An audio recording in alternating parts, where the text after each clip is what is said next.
हरे राम राम राम हरे हरे, हरे कृष्ण कृष्ण कृष्ण हरे हरे, हरे राम राम राम हरे हरे, हरे कृष्ण कृष्ण कृष्ण हरे हरे, हरे राम राम राम हरे हरे, हरे कृष्ण कृष्ण कृष्ण हरे हरे, हरे राम राम राम हरे हरे, हरे कृष्ण कृष्ण कृष्ण हरे हरे।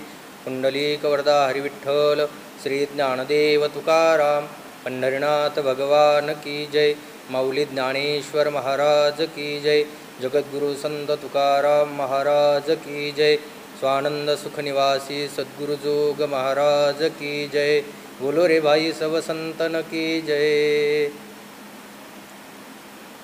तू गुरु बंधु पिता, तू अमुची इष्टदेवता, तूची सदा रक्षिता, आपदी अमुते। समचरण सरोजम सांद्रनीलांबुदाभम, जगननीतपानिं मंडनं मंडनानां, तरुणतुलसीमाला कंदरं कंजनेत्रं, सदैधवलहासं विठ्ठलं चिन्तयामि। कलावज्ञजीवोद्धरार्थावतारं, कलङ्काङ्कतेजोदिकामोदिवक्त्रं, खलानीशवादापणोदार्हदक्षं, समाधिस्थमूर्तिं भजे ज्ञानदेवम्। ओम नमो ज्ञानेश्वरा, करुणाकरा दयाळा, तुमचा अनुग्रह लादलो पावन झालो चराचरी। मी कळाकुसरे काहीच नेने, बोलतो वचने अतिभाविका, तुमचा अनुग्रह लादलो पावन झालो चराचरी। एका जनार्दनी तुमचा दास, त्याची आस पुरवावी, तुमचा अनुग्रह लादलो पावन झालो चराचरी। संपाद्य ज्ञानंच विदाय भक्तिं, विलोकितो येन समाधिराजः, वैराग्यवन्तं सुविचारयुक्तं, नमामि जोगं शिरसा गुरुंतं। मस्तक हे पायावरी या वारकरी संतांच्या, जयांचे केलिया स्मरण, होय सकळ विद्यांचे अधिकरण, तेच वंदू श्रीचरण श्री गुरूंचे, ते नमस्कारोनी आता। तू गुरुबंधू पिता, तू अमुची इष्टदेवता, तूची सदा रक्षिता, आपदी अमुते। प्रस्तुत प्राप्त प्रसंगी प्रवचनरूपी सेवेकरता घेतलेली जी ओवी आहे ती ज्ञानेश्वरी या ग्रंथातील दुसऱ्या अध्यायातील 59 क्रमांकाचे आहे। आणि या ओवीच्या माध्यमातून अर्जुन भगवान परमात्म्याचं शिष्यत्व पत्करतो नाम भगवान परमात्म्याशी आपले सर्व नाते अर्जुन त्या ठिकाणी जोडत आहे। या सेवेला सुरुवात करण्यापूर्वी पर्याय द्यायचा तो असा, आपल्या भारतावरच नव्हे तर संपूर्ण जगावर जे कोरोना महामारीचं संकट आलेलं आहे, त्या संकटाच्या माध्यमातून या वर्षीची माऊली ज्ञानोबा यांचा जो पालखी सोहळा आहे, जी वारी आहे, ती वारी रद्द आहे। मग ही वारी जरी रद्द असली तरीसुद्धा वारीचे जे नित्योपचार आहेत ते या ठिकाणी संस्थांच्या वतीने चालू आहेत। आणि त्यानिमित्त ही जी प्रवचनरूपी सेवा आहे, त्या प्रवचनरूपी सेवेचं मला आज या ठिकाणी मला प्रवचन करण्याचं भाग्य या ठिकाणी प्राप्त झालं। त्याबद्दल ज्ञानेश्वर महाराज संस्थान, त्याच पद्धतीने स्वानंद सुखनिवासी सद्गुरू जोग महाराज वारकरी शिक्षण संस्था या संस्थेच्या माध्यमातून ही प्रवचनरूपी सेवा माझ्यापर्यंत पोहोच झालेली आहे। त्या संस्थेचेही आणि संस्थांचे सुद्धा मी मनपूर्वक आभार मानतो आणि मी माझ्या सेवेला सुरुवात करतो। तू गुरु बंधू पिता, तू अमुची इष्टदेवता, तूची सदा रक्षिता, आपदी अमुते। माऊली ज्ञानोबा या ओवीच्या माध्यमातून भगवान परमात्म्याशी अर्जुनाने आपली जीवनातील जी काही नाती आहेत ना, ती नाती भगवंताशी अर्जुनाने जोडलेली आहेत। ज्यावेळेस युद्धाची सुरुवात होते, युद्धाची सुरुवात झाल्याच्या नंतर अर्जुन भगवंताकडे पाहतो, कारण की भगवंत अर्जुनाच्या रथाचं सारथ्य करत असतात। आणि अर्जुन ज्यावेळेस भगवंताकडे पाहतो आणि अर्जुन भगवंताला म्हणतो, देवा अरे आपण युद्ध करण्यासाठी आलोत, परंतु ज्यांच्याशी मला युद्ध करायचं आहे ना त्यांना मला एकदा पाहायचं आहे। आणि त्यांना पाहण्यासाठी भगवान परमात्मा अर्जुन भगवंताला सांगतो की माझा रथ दोन्ही सैन्याच्या मधोमध नेऊन बरोबर उभा कर। त्यावेळेस भगवान परमात्मा अर्जुनाचा रथ दोन्ही सैन्याच्या मध्ये नेऊन उभा करतात। परंतु दोन्ही सैन्याच्या मधोमध रथ उभा करत असताना भगवान परमात्मा काय करतात की तो जो रथ आहे तो रथ भीष्माचार्य, द्रोणाचार्य, कृपाचार्य ही जी महान मंडळी आहेत, त्या महान मंडळीच्या समोर ज्यावेळेस नेऊन उभा करतात त्यावेळेस अर्जुन त्यांच्याकडे पाहतो आणि अर्जुन त्यांच्याकडे पाहून मोहग्रस्त होतो। अर्जुन भ्रमित होतो। अर्जुन म्हणतो की ज्यांनी हे भीष्माचार्य आहेत, आमचं कुल वाढवण्यासाठी यांनी अत्यंत प्रयत्न केलेले, त्या भीष्माचार्यांना मी मारू, ज्यांच्यामुळे मी आज या जगामध्ये खऱ्या अर्थाने अर्जुन म्हणून प्रसिद्ध झालो, त्या द्रोणाचार्यांना मारण्याची वेळ माझ्यावर यावी, हे जे कुलगुरू आहेत आमचे कृपाचार्य त्यांना मारण्याची वेळ यावी, त्याच्यापेक्षा भगवान परमात्म्याला अर्जुन म्हणतो की देवा यांना मारण्यापेक्षा मी आता काय करतो की हे माझं हातातलं शस्त्र खाली ठेवतो आणि मी यांना काही मारत नाही, खऱ्या अर्थाने मी युद्ध करणार नाही असं अर्जुनाच्या मनामध्ये ज्यावेळेस मोह निर्माण होतो आणि मोह निर्माण झाल्याच्या नंतर दुसऱ्या अध्यायाला ज्यावेळेस सुरुवात होते त्यावेळेस अर्जुनाच्या मनातला हा मोह जो असतो तो भ्रम असतो, भ्रम तो संशयामध्ये परिवर्तित होतो आणि भगवान परमात्म्याशी बोलत असताना अर्जुन म्हणतो की देवा अरे काय करायचे, याच्यामध्ये मी खूप गुरफटलेलो आहे, हा जो भ्रम आहे हा भ्रम माझ्या चित्तात निर्माण झालेला आहे आणि हा नुसता भ्रमच नाही तर माझ्या मनात आता त्या भ्रमाच्या बरोबर संशयसुद्धा उत्पन्न झालेला आहे, मी काय करावं,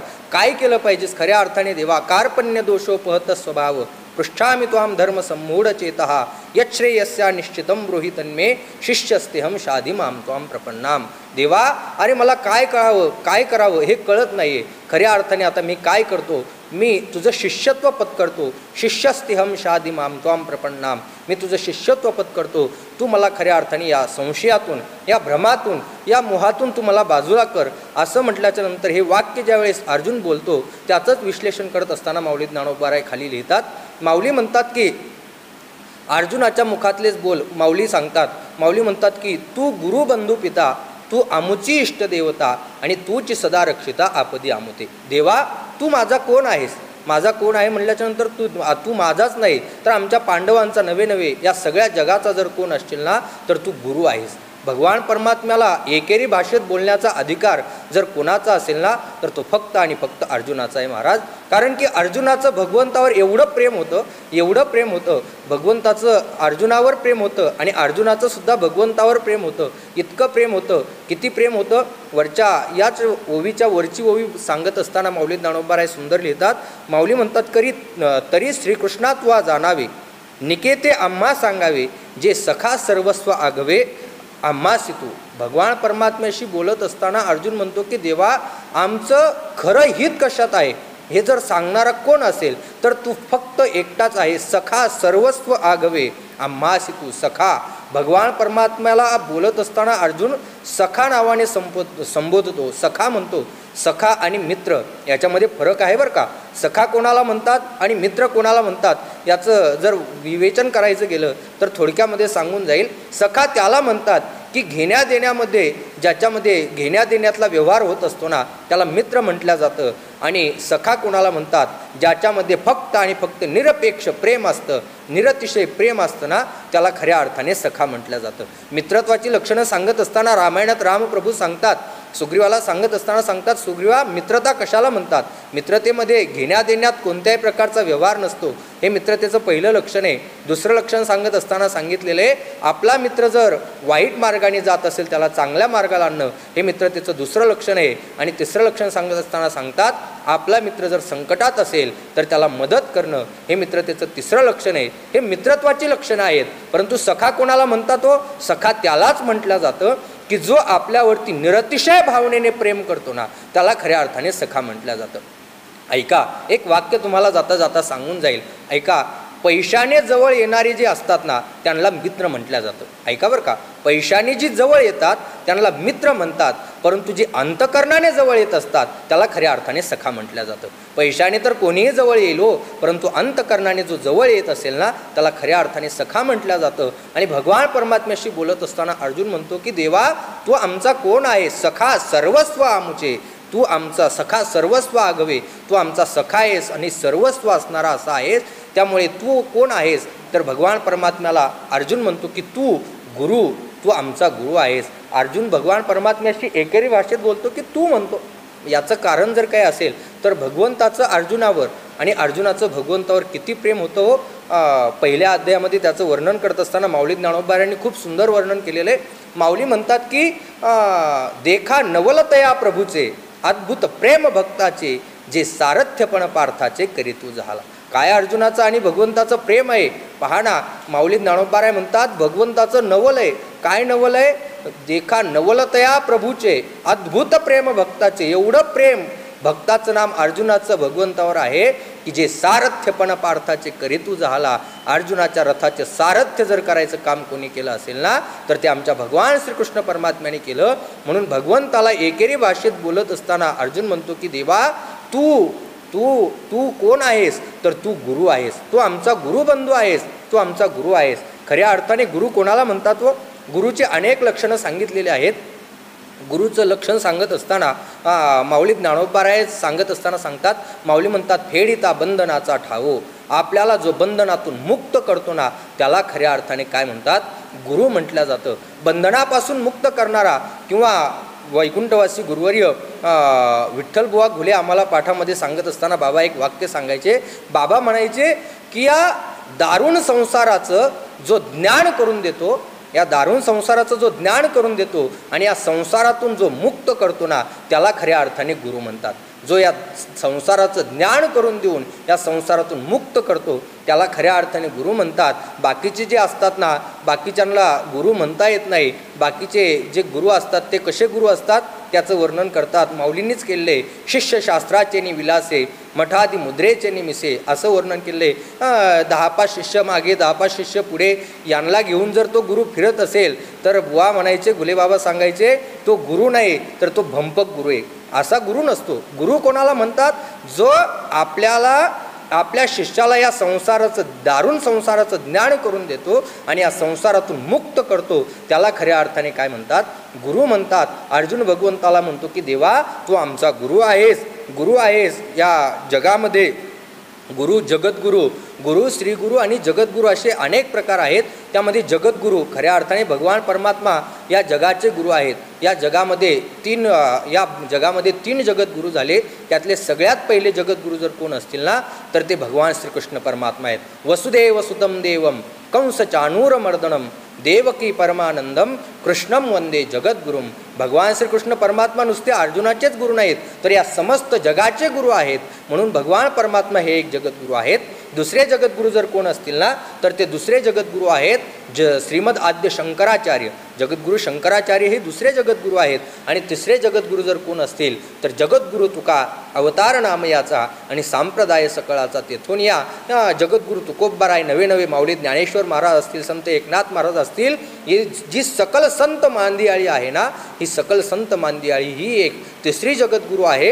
या जगद्गुरु आहे. मग या जगद्गुरु या भगवान श्रीकृष्ण परमात्म्याशी बोलत असताना अर्जुन म्हणतो की देवा तो आमचा गुरु आहेस. खऱ्या अर्थाने भगवंताशी गुरुचं नातं अर्जुनाने लावलेलं आहे. तू गुरुबंधू. तिसरं नातं सांगितलेलं आहे पिता. दुसरं नातं सांगितलं तू आमचा पिता आहेस.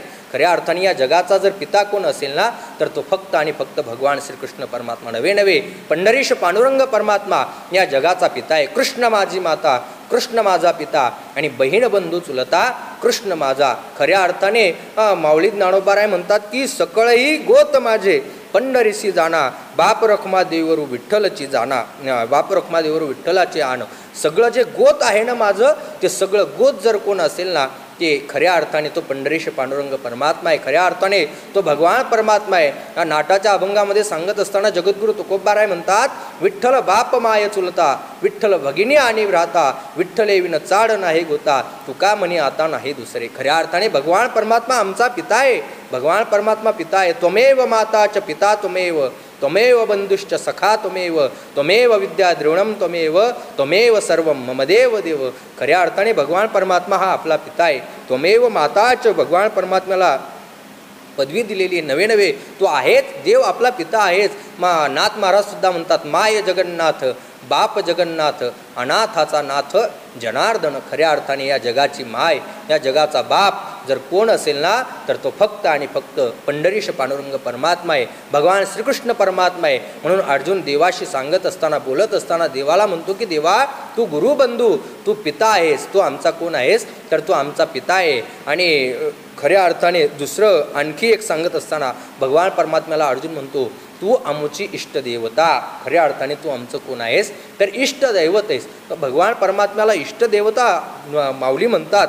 नवे भगवान कशा पद्धतीने इष्टदैवत आहे. जगद्गुरु तुकोबाराय म्हणतात तुका म्हणे जाते सनकादिका ध्यात आणि ते आमचे कुळदैवत पांडुरंग. कुळदैवत इष्टदैवत नाम कुळदैवत. प्रत्येकाचं काही ना काहीतरी कुळदैवत असतंच. त्या पद्धतीने माऊली ज्ञानोबा राय किंवा नवे नवे अर्जुन म्हणतो की देवा आमचं जर कुलदैवत काय असेल ना तर तो फक्त आणि फक्त तू आहेस.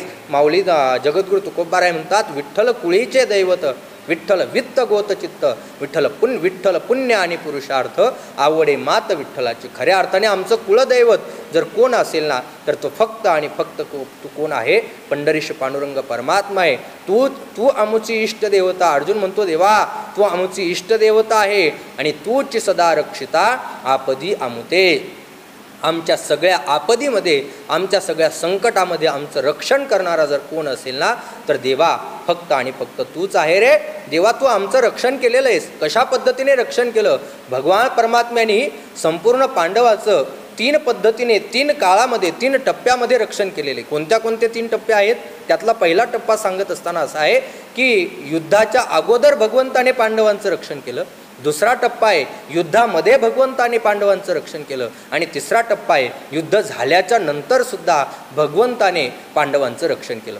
कशा पद्धतीने रक्षण केलं? एखादं उदाहरण तुम्हाला सांगून जाईल. भगवान परमात्म्याला सांगत असताना अर्जुन म्हणतो तूच सदा रक्षिता आपदी आमुते. भगवंताने युद्धाच्या अगोदर पांडवांचं कशा पद्धतीने रक्षण केलं हो याचं वर्णन करत असताना अत्यंत सुंदर वर्णन आहे. पहा भगवान परमात्म्याने काय झालं, पांडवांना लाक्षागृहात जाळून मारण्याचा प्रयत्न कौरवांनी केला. लाक्षागृह एवढं मोठं तयार केलं होतं की त्या लाख जी असते तिला थोडा जरी अग्नी लागला तरी ती पेटल्या जाते. त्या अर्थाने ही लाख जर पाहिजे असेल तर तुम्हाला इकडे तिकडे कुठे नाही पाहायला मिळणार. सोनाराच्या जर दुकानात तुम्ही गेलात तर सोनाराच्या दुकानामध्ये त्याचा उपयोग होतो. कशामध्ये होतो? ज्यावेळेस सोन्याचे मणी तयार केले जातात ना तर सोन्याचे मणी तयार करण्याच्या अगोदर त्याच्यामध्ये लाख भरल्या जाते. कशासाठी लाख भरतात? तर ते मणी ठिसूर व्हा म्हणजे टणक व्हावे म्हणून. नंतर ते जाळून ती लाख जाळल्या जाते. हे मला माहीत असण्याचं कारण असं की मी सोनार आहे त्याच्यामुळे सांगितलं मी. ती लाख अशी असते की ती लाख त्याला अग्नी लागला की ती जळल्या जाते. मग त्या पांडवांना मारण्यासाठी कौरवाने काय केलं? लाक्षागृहच पूर्ण तयार केलं की जे घरच लाखेचं बनवलेलं होतं आणि लाखेचं घर बनवलं. आणि ते घर बनवल्याच्या नंतर पांडव आणि ते त्या लाक्षागृहामध्ये ज्यावेळेस गेले, भगवंताला सांगण्याची गरजच नाही महाराज. न सांगता तुम्हा कळू येते अंतर, विश्वंभर परी हारचिन लगे. ज्या मुंगीच्या पायामध्ये घुंगरू बांधलेलं असतं त्याचासुद्धा आवाज भगवंताच्या कानापर्यंत पोहोचतो. हे तर कळणं अत्यंत अशक्य असं काहीच नाही देवाला. त्यावेळेस भगवंताला समजलं की आपले भक्त जे आहेत ते आता संकटामध्ये आहेत आणि त्यांना वाचवलं पाहिजे. मग भगवंताने काय केलं? भगवंताने त्या लाक्षागृहातून पांडवांना सही सलामत सुरक्षितरित्या सुरुंग खोदून त्या लाक्षागृहातून भगवंताने पांडवांना बाहेर काढलं. हा युद्धाच्या अगोदरचा प्रसंग आहे. युद्धाच्या अगोदरच्या असे अनेक प्रसंग आहेत. त्यातला आणखी एक प्रसंग जर आपल्याला सांगायचं झालं, सर्वांना श्रुत आहेच परंतु आता विषयाला अनुसरून आलेला आहे म्हणून मी सांगतो की ज्यावेळेस पांडवाने यज्ञ केला, राजसूय यज्ञ केला, एवढं इंद्रप्रस्थ तयार केलं, मायावी नगरी तयार केली. आणि मायावी नगरी तयार केल्याच्या नंतर त्या ठिकाणी कौरव आलेलेच होते. कौरवांनी पाहिलं, दुर्योधनाने पाहिलं आणि त्या मायावी नगरीमध्ये दुर्योधन एके ठिकाणी पाणी नाही म्हणून त्या पाण्यामध्ये पडल्या गेला. आणि पाण्यात पडल्याच्या नंतर द्रौपदी हसल्या गेली. द्रौपदी हसली आणि द्रौपदीच्या मुखातून एक वाक्य निघून गेलं गड्या. द्रौपदी त्यावेळेस म्हणाली, आंधळ्याची मुलं आंधळीच.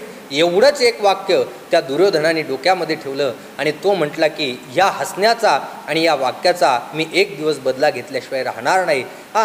दुर्योधन हस्तिनापूरला ज्यावेळेस परत निघून आला, पांडवांचा राजसूय यज्ञ झालेलाच होता. त्या दुर्योधनाने धृतराष्ट्राला सांगितलं की पांडवांना तुम्ही बोलवा, मला त्यांच्यासोबत दूध खेळायचे. दूध खेळण्यासाठी बोलवलं. धर्मराजांना द्यूत खेळण्याचं कोणत्याही प्रकारचं ज्ञान नसताना सुद्धा धर्मराज त्या ठिकाणी दूत खेळण्यासाठी आले. आणि दूत खेळण्यासाठी ज्यावेळेस आल्याच्या नंतर त्या ठिकाणी द्यूताला सुरुवात झाली. आणि द्यूताला सुरुवात झाल्याच्या नंतर कौरवांच्या बाजूने शकुनी मामा फासे टाकत होता. आणि शकुनी मामाने फासे टाकत पांडवांचं सर्व राज्यही जिंकलं. पांडवांचं सर्व राज्य जिंकल्याच्या नंतर धर्मराजाला विचारलं, आता काय डावावर मांडणार? त्यावेळेस धर्मराजाने सांगितलं, माझा भाऊ आहे ना नकुलालाही डावावर मांडण्यात आलं. नंतर सहदेव डावावर मांडण्यात आला. नंतर भीमाला सुद्धा अर्जुनाला डावावर मांडण्यात आलं. स्वतः भीमालाही डावावर मांडण्यात आलं. स्वतः धर्मराजसुद्धा डाव्यावर मांडल्या गेले आणि धर्मराजसुद्धा हरले. त्यावेळेस धर्मराजाने सांगितलं, गड्या आता माझ्याकडे डावावर मांडण्यासाठी काहीच नाही रे. काहीच नाही म्हटल्याच्या नंतर त्या ठिकाणी शकुनीने सांगितलं, आहे ना. म्हणले, नाही कसं म्हणता, एक गोष्ट अजून तुमच्याकडे शिल्लक आहे. काय म्हणले, द्रौपदी. द्रौपदी म्हटल्याच्या नंतर ऐका, धर्मराजाने द्रौपदीला सुद्धा त्या ठिकाणी डावावर मांडलं आणि द्रौपदीला डावावर मांडल्याच्या नंतर द्रौपदीसुद्धा हरल्या गेली. द्रौपदी हरल्याच्या नंतर दुर्योधनाने दुःशासनाला सांगितलं, जा आणि द्रौपदीला घेऊन ये. द्रौपदीला घेऊन ये म्हटल्याच्या नंतर दुःशासन ज्यावेळेस द्रौपदीकडे गेला त्यावेळेस द्रौपदीला सांगितलं, ए द्रौपदी चाल, तुला सभेमध्ये आलं पाहिजे. त्यावेळेस द्रौपदीने सांगितलं, भाऊजी तुम्ही असं का बोलताय माझ्याशी, मी तुमची मोठी बहिणी आहे, तुम्ही आरतुरं माझ्याशी बोललं नाही पाहिजे. त्यावेळेस तो दुःशासन म्हणतो, तू आजपर्यंत आमची कोणीतरी होती, तू आतापासून आमची कोणी नाही, तू आता आमची फक्त आणि फक्त दासी आहेस, त्यामुळे मी तुला कसंही बोलू शकतो, तू आलं पाहिजे माझ्यासोबत. त्यावेळेस द्रौपदीने सांगितलं, अहो मी येण्याच्या अवस्थेत नाही, मी एक वस्त्र आहे, मी रजस्वला आहे. त्यावेळेस तो दुःशासन म्हणतो, तू रजस्वला असू नाही ते एक वस्त्र असू, तुला यावंच लागेल. दुःशासन द्रौपदीला ओढत ओढत त्या सभेमध्ये ज्यावेळेस घेऊन येतो आणि सभेत आणल्याच्या नंतर त्या ठिकाणी द्रौपदी म्हणते, जरी हा मला सभेत घेऊन जात असला तरी त्या ठिकाणी माझे 5 पतिराज आहेत, भीष्माचार्य, द्रोणाचार्य, कृपाचार्य, हे नक्कीच दुःशासनाला शिक्षा केल्याशिवाय राहणार नाहीत.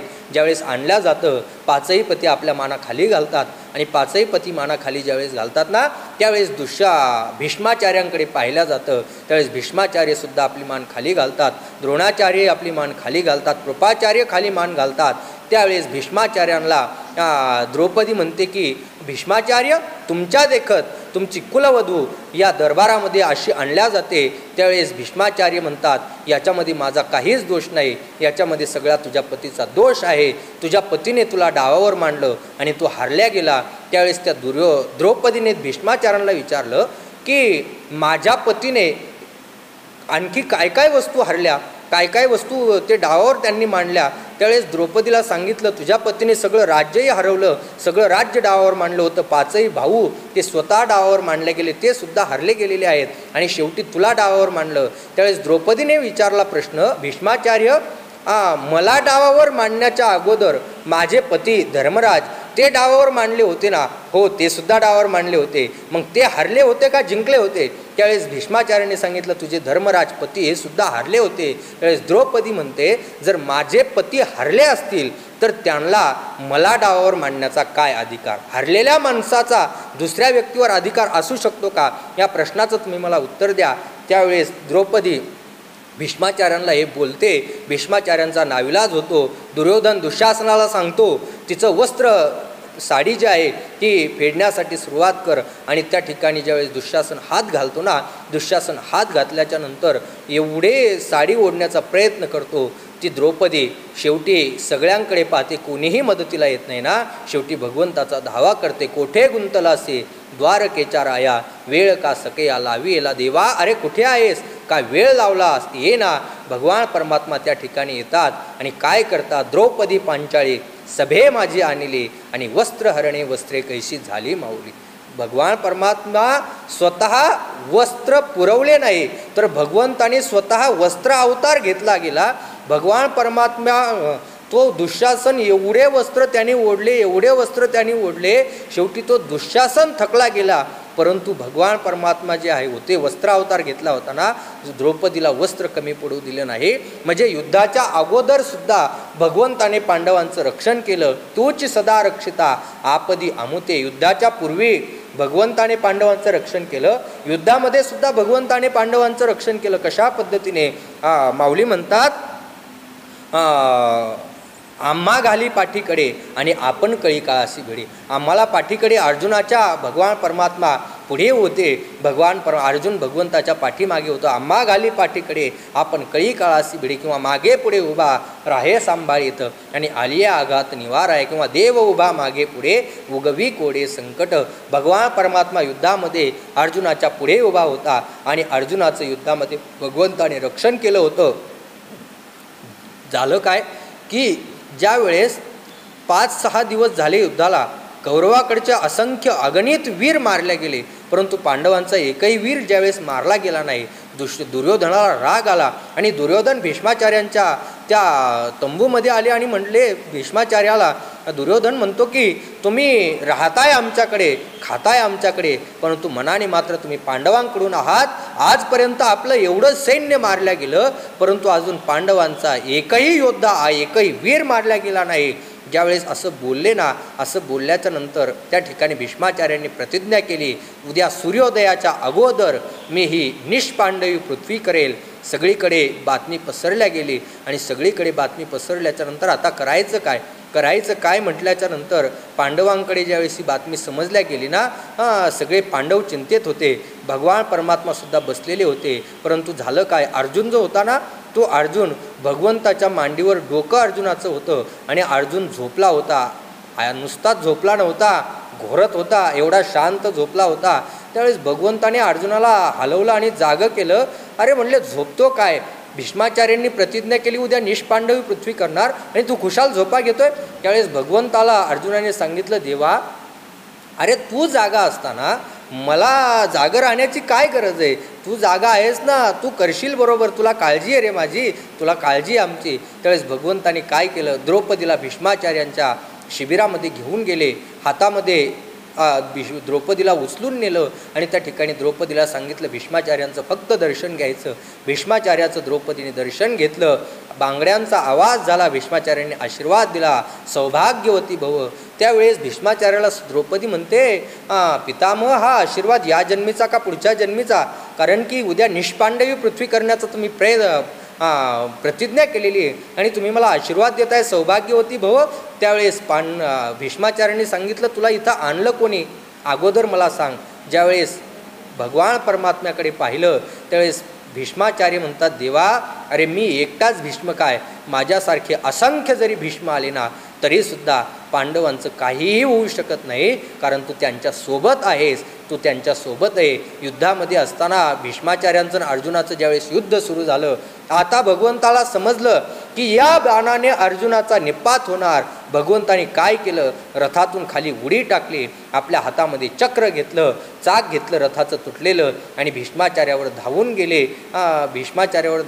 कारण भीष्माचार्यांनी प्रतिज्ञा केली होती, मी या निष्पांडवी पृथ्वी तर करणारच, परंतु आणखी एक प्रतिज्ञा होती, भगवंताची प्रतिज्ञा होती की भगवान परमात्मा म्हटले होते, मी या युद्धामध्ये शस्त्र धरणार नाही. आणि भीष्माचार्य म्हटले होते, देवा, मी तुला शस्त्र धरायला लावल्याशिवाय राहणार नाही. भीष्माचार्यांनी भगवंताला शस्त्र हातात धरायला लावलं. म्हणजे युद्धामध्ये सुद्धा प्रत्यक्ष भगवंताने पांडवांचं रक्षण केलं.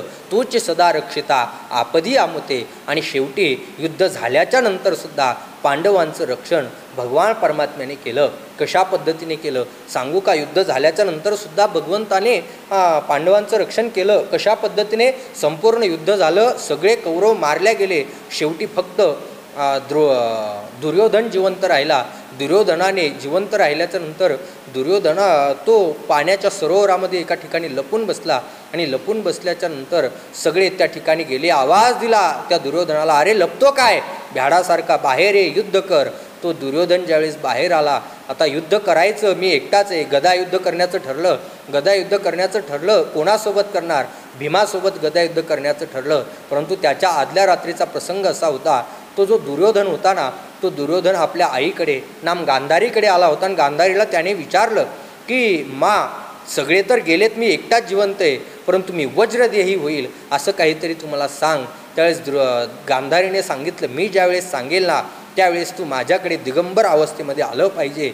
त्यावेळेस तो दुर्योधन आदल्या रात्री आपल्या आईने बोलवलं म्हणून दिगंबर अवस्थेत ज्यावेळेस आईकडे निघाला, गांधारीकडे निघाला, त्यावेळेस रस्त्यामध्ये भगवान श्रीकृष्ण परमात्मा भेटले आणि भगवंताने पाहिलं आणि विचारलं, अरे या अवस्थेत कुठे चालला? एवढा मोठा तू या हस्तिनापूरचा युवराज आहे आणि खुशाल दिगंबर अवस्थेत कुठे निघाला? त्यावेळेस त्याने सांगितलं, मी माझ्या आईकडे चाललो आहे, मला तिने बोलवलेलं आहे, माझा वज्रदेह ती करणार आहे. असं म्हटल्याच्या नंतर भगवंताने सांगितलं, अरे बरोबर आहे, परंतु कमीत कमी लज्जारक्षण तरी केलं पाहिजे, आईच्या समोर जायचे, एवढा मोठा तू झालेला आहेस. म्हणले आता काय करायचं? काही नाही. भगवंताने काय केलं, एक फुलाची माळ दिली आणि लज्जारक्षणापुरतं ज्यावेळेस कमरेभोवती गुंडाळलं गेलं तो गांधारीच्या समोर उभा राहिला दुर्योधन. गांधारीने विचारलं, अरे आलास का? मी सांगितलं होतं तसं आलास का? त्यावेळेस त्याने सांगितलं, हो मा, तू जसं सांगितलं होतं ना तसंच आलेले. 2-3 वेळेस विचारलं. त्याने सांगितलं, हो मा, तू जसं सांगितलं ना तसंच आलेलो आहे.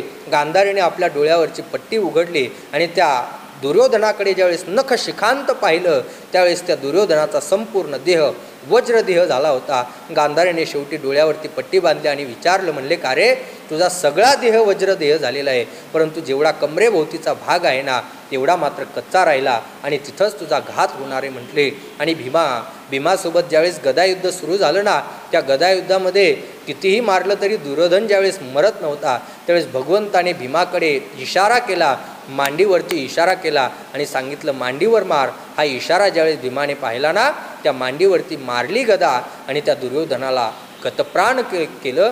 दुर्योधनाला मारण्यात आलं. म्हणजे युद्धाच्या नंतरसुद्धा भगवंताने पांडवांचं रक्षण केलं. पांडवांचं रक्षण करत असताना भगवान परमात्मा कुठेही मागे पुढे राहिले नाहीत महाराज. प्रत्येक संकटाच्या समयी भगवंताने पांडवांचं रक्षण केलं. तूच सदा रक्षिता आपदी अमुते. युद्धाच्या नंतर काय झालं, युद्धाचा दररोजचा नियम असा होता की भगवान परमात्मा आणि अर्जुनाच्या रथाचं सारथ्य भगवान परमात्मा करत होते. युद्धाला जाण्याच्या अगोदर भगवान परमात्माने रथ जुंपून आणायचा आणि रथ जुंपून आणल्याच्या नंतर त्या ठिकाणी भगवंताने आपली मांडी द्यायची. त्या मांडीवर अर्जुनाने पाय ठेवायचा आणि नंतर रथामध्ये चढायचं. युद्धाहून आल्याच्या नंतरसुद्धा भगवंताने अगोदर खाली उतरायचं. अर्जुनाला उतरण्यासाठी मांडी द्यायची. त्या मांडीवर अर्जुनाने पाय ठेवायचा आणि नंतर खाली उतरायचा. हा रोजचा दिनक्रम होता. 18 दिवस झाले युद्ध संपलं आणि युद्ध संपल्याच्या नंतर शेवटच्या दिवशी भगवान परमात्मा अर्जुनाला सांगतात, अर्जुना, अरे उतर रथाच्या खाली. रथाच्या खाली उतर म्हणल्याच्या नंतर भगवंताला अर्जुन म्हणतो की देवा, अरे आपला रोजचा नियम काय आहे? अगोदर तू खाली उतरायचं आणि नंतर मी खाली उतरायचं ना. भगवंताने डोळे लाल केले आणि अर्जुनाकडे भगवंत पाहतात आणि म्हणतात, तुला सांगितलेलं समजत नाही का? उतर रथाच्या खाली. उतर रथाच्या खाली म्हटल्याच्या नंतर अर्जुन रथाच्या खाली उतरला आणि अर्जुन जसा रथाच्या खाली उतरला तसं भगवान परमात्म्याने रथातून उडी टाकली. रथाचे घोडे सोडण्यात आले आणि रथाने पेट घ्यायला सुरुवात केली. त्यावेळेस भगवंताला अर्जुनाने विचारलं, देवा, अरे रथ कसं काय पेटला? त्यावेळेस भगवंताने अर्जुनाला सांगितलं, अरे अर्जुना, रोज जेवढे प्रतियोद्धे होते तुझ्यासमोर, जेवढे युद्ध करायला आले होते ना, त्यांचे जेवढे अस्त्र आणि शस्त्र होते ना ते मी या रथाच्या खाली दाबून ठेवलेले होते. जोपर्यंत मी या रथावर होतो तोपर्यंत तू सुरक्षित होता. आजचा शेवटचा दिवस होता. जर आज मी या रथातून अगोदर उतरलो असतो तर रथ पेटला असता आणि तुझंसुद्धा जळून खाक झाला असता. म्हणून तुला अगोदर उतरण्यासाठी सांगितलं. म्हणजे युद्धाच्या नंतरसुद्धा भगवंताने या पांडवांचं रक्षण केलं. म्हणून माऊली ज्ञानोबाराय नवे अर्जुन देवाला म्हणतो, तूच सदा रक्षिता आपदी अमुते. आमच्या सगळ्या आपदीमध्ये, संकटामध्ये रक्षण करणारा जर कोण असशील ना देवा, तर तू आमचं रक्षण करणारा आहे. म्हणून देवा, एकच गोष्ट तुला सांगतो. काय सांगतो?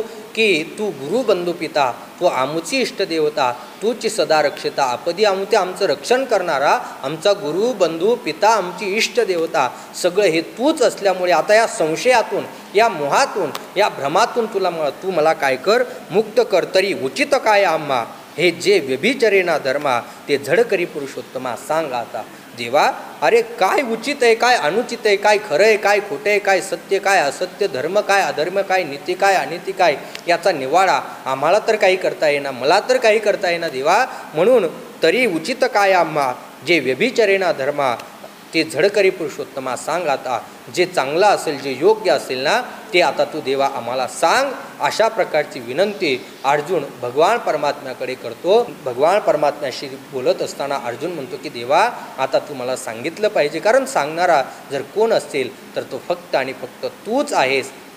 मी तुझं शिष्यत्व पत्करलेलं आहे. शिष्यस्तेहम शादी माम त्वाम प्रपन्नाम. म्हणून शिष्याचा उद्धार करणं हे गुरुचं कर्तव्य असल्यामुळे देवा, तू माझा आता उद्धार केला पाहिजे, तू माझं रक्षण केलं पाहिजे, असं अर्जुन भगवान परमात्म्याला म्हणतो. या ओवीच्या माध्यमातून अर्जुनाचं प्राककथन माऊली ज्ञानोबाराय या ठिकाणी आपल्यासमोर मांडतात.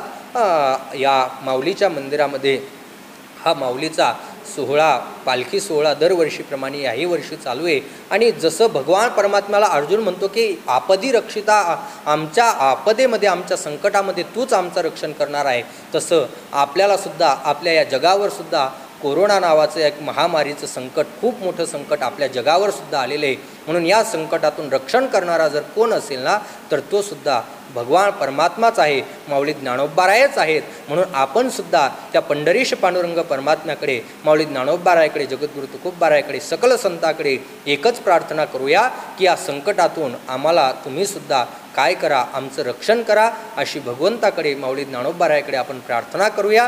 आणि याच ठिकाणी आपल्या सेवेला पूर्णविराम देऊ. या ठिकाणी मला सेवा करण्यासाठी स्वानंद सुखनिवासी सद्गुरू जोग महाराज वारकरी शिक्षण संस्था यांनी जी संधी दिली त्याबद्दल संस्थेचं मी आभार मानतो. खऱ्या अर्थाने संस्थेचे आभार मानलेच पाहिजेत, कारण की त्या संस्थेमुळेच आज आम्ही पूर्ण महाराष्ट्रभर कीर्तनकार म्हणून या ठिकाणी प्रसिद्ध आहोत, कीर्तनकार म्हणून फिरत आहोत. त्या संस्थेने आम्हाला खूप काही दिलेलं आहे, म्हणून संस्थेचे आभार, या संस्थांचे सुद्धा आभार मानतो आणि मी माझ्या सेवेला पूर्णविराम देतो. पुंडलिक वरदे हरिविठ्ठल, श्री ज्ञानदेव तुकाराम, पंढरीनाथ भगवान की जय, माऊली ज्ञानेश्वर महाराज की जय, जगद्गुरु तुकाराम महाराज की जय, स्वानंद सुखनिवासी सद्गुरु जोग महाराज की जय. हरये नमः, हरये नमः, हरये नमः.